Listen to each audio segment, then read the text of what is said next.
Welcome to a word of hope this Sunday, the 12th Sunday of Ordinary Time. I'm Brother Edward coming to you from Madison, Wisconsin. Today is June the 23rd. Today's readings at Mass, we hear two complementary texts. The first is from the book of Job, where we hear God speaking to Job about who he is. And in the second gospel story, we see God revealing who he is.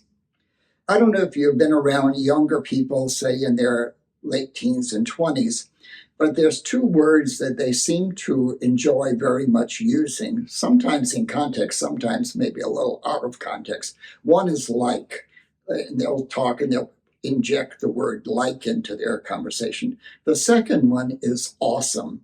They use this word awesome for almost anything and everything. And I have to say, as an older person, I think sometimes, what's so awesome about it? You have to kind of just think about it. But we use the word very generally in strange ways, in my opinion, sometimes. But today's readings tell us that God is awesome.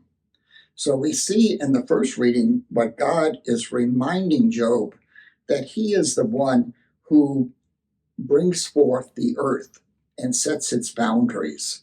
He is the creator of all these natural phenomena that we experience, in particular the weather.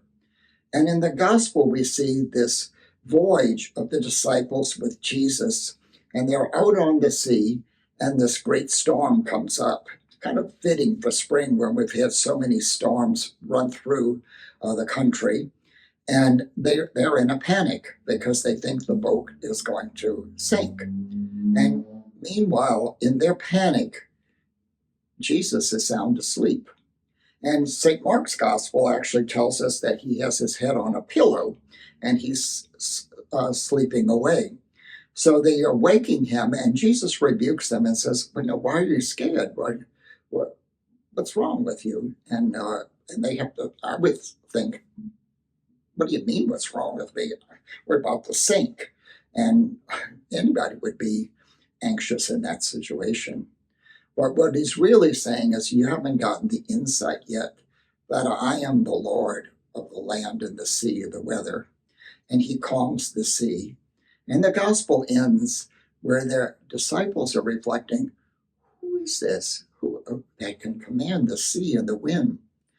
And there we see the real meaning of awesome, that God is awesome because he is full of awe, because he rules the world, and he is the majesty of the seasons and the weather and the earth.